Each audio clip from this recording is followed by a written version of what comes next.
Hi guys, welcome to week 2 of your Psych 323 class. This is Psychology of Gender. Like I mentioned last week, we are going to be doing these like 5 to 10 minute videos, kind of just depends on how intense the week is going. Just to kind of give you an overview of what's happening this week, some basic ideas of some of the concepts, what you should be focusing on, what's kind of important, and then lastly, just finishing up with some of the elements that are required of you for the weekly tasks. So some of the discussion board activities, short papers, etc. So these aren't bad videos to tune into, just to kind of get a face-to-face aspect of kind of quickly covering what's due each week and kind of some of the important aspects. Just one quick interesting thing, just the whole notion of maybe watching a video compared to just reading for yourself. Everybody has a different way of learning. So there is a kind of a model called the VARK model. VARK stands for visual, V, A, auditory, R, reading, writing, and K is kinesthetic. So each person will fall into one of those letter categories for the best way that they learn.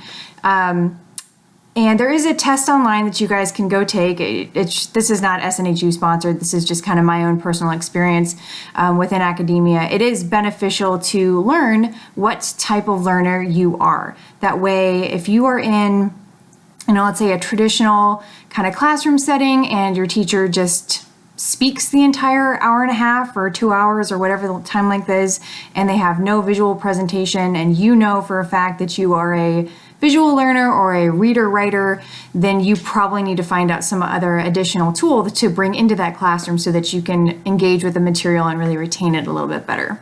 So like I said, it's called VARK, V-A-R-K. Just Google it and it'll come up with like a little, I think 15, 20 question little survey, and you can find out which type of learner you are. So for those who listen better via auditory, maybe these videos might be a little bit more in tune to your best type of learning. So that being said, for this week, we are focusing on different attitudes towards gender roles, and attitudes include a little bit of the stereotyped aspects of things, the different beliefs, assumptions, and beliefs towards people, which attitudes can definitely turn into prejudicial behaviors as well. So this is really the attitudes towards gender roles, the notion of what is normal within our society, especially within gender. And then in addition to that, it's how it's expressed towards the LGBTQ community.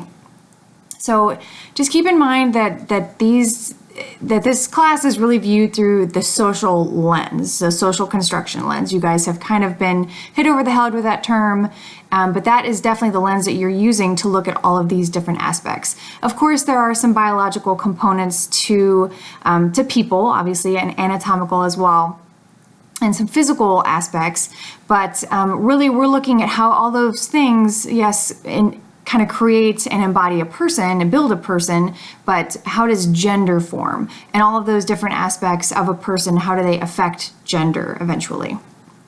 So specifically within your textbook this week, you are looking at the different attitude aspects, and this involves 3 different components.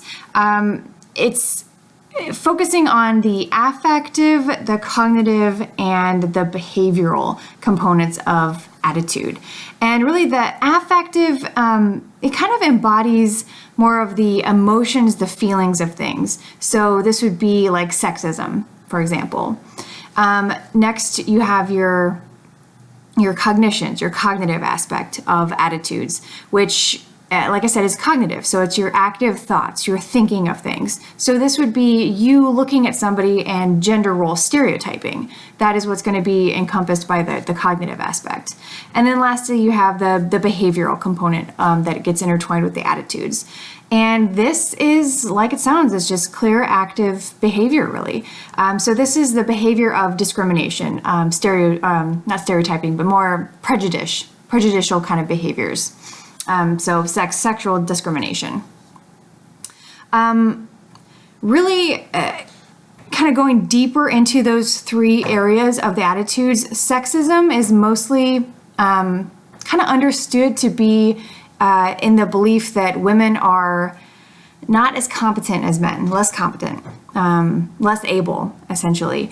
So you have a lot of details in that, talking about the benevolent sexism as well, the benevolent behavior or attitude towards that.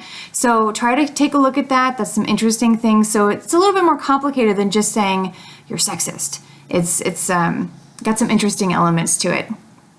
Next, so under the cognitive category, you do have that gender role stereotyping. So this is thinking about things. Again, people are, we're complex creatures, but we work under a house of simplicity. Our makings, our foundation is fairly simple. We are emotional, we think, and we behave. Kind of that little trifecta there.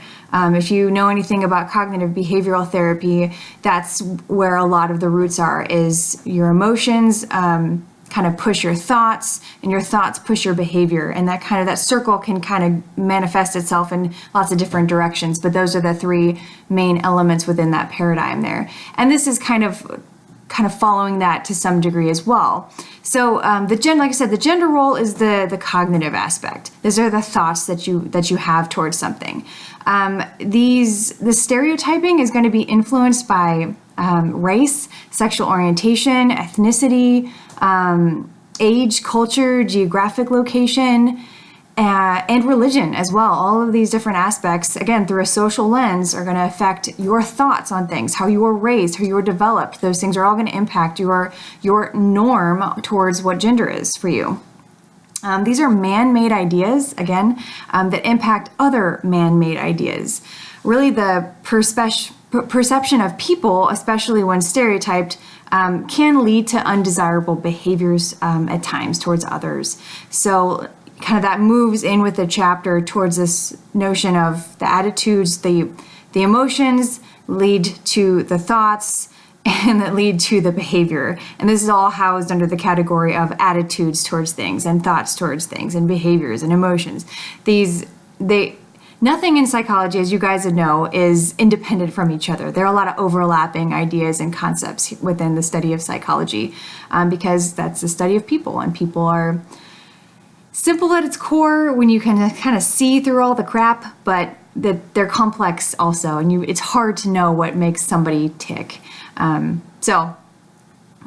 last part of the three components towards the attitudes that you guys are focusing on, is the sexual discrimination part, which is the behavior aspect of it. These are the active behaviors and the verbal behaviors as well. These are the things, how they get expressed towards other people. And those can be prejudicial and can be discriminatory towards other people. All of these different notions, if you back this up a little bit, pump the brakes and say, how did someone get like that? How did you have those cognitions and those emotions and leading to those behaviors, all of those different things? How did you get those attitudes towards somebody? And they're really kind of developed through assumptions based upon belief amongst your main group of people that leads to kind of a conformity aspect, which, again, conformity is social psychology to its core. So again, all of these different aspects are social psychology through the lens of social interaction, social construction. So I know we had quite a few social psych majors, so you guys are probably getting a kick out of all this different aspects, especially with conformity. That's such a fascinating topic in itself. So, not to be too crass here, but it seems like a lot of things that happen in our world, whether it be personally, on a micro level or macro level, society level in general, it kind of seems like a lot of things happen based on assumptions. And I always thought that one of the best things that I took away from my lessons as a living person is, assume it makes an ass out of you and me. So assuming things based upon what you know is just kind of plain ignorance. So I think you all are blessed that you have this wonderful, class and the ability to have these different perceptions to see things. It doesn't mean that your view or your perception is wrong. It just means you're able to take a look at somebody else's and open your eyes a little bit more and kind of outward extend the blinders so that you can see a lot of different ways that things happen and the reasons for why it happens as well. So again, kind of let behavior speak for themselves, essentially, I think is one of the main core points of this chapter. Don't let yourself or anybody, hypothetically, get stuck in a kind of a stereotypical loop. People want to stereotype. That's your behavior aspect of these attitudes. So that kind of gives you a little bit of what this chapter is all about, and these chapters build upon each other. So kind of take it all, and know that it will build upon itself for next week as well. So this specifically, though, this week you are reading chapter 3. That's what this whole discussion was about, was just stuff in chapter 3. You're doing assignment 2.1, which is a survey, 2-2, which is a discussion board, and then 2-3, which is a short paper. So please, take a look at all the rubrics. That's where you're going to find all the information for each of the assignments. And email me if you guys have any questions about anything, or if you foresee a delay in any of the assignment submissions. I'm certainly willing to be flexible with your needs. So thanks a lot. You guys have a great week, and email me with questions. Talk to you later. Bye.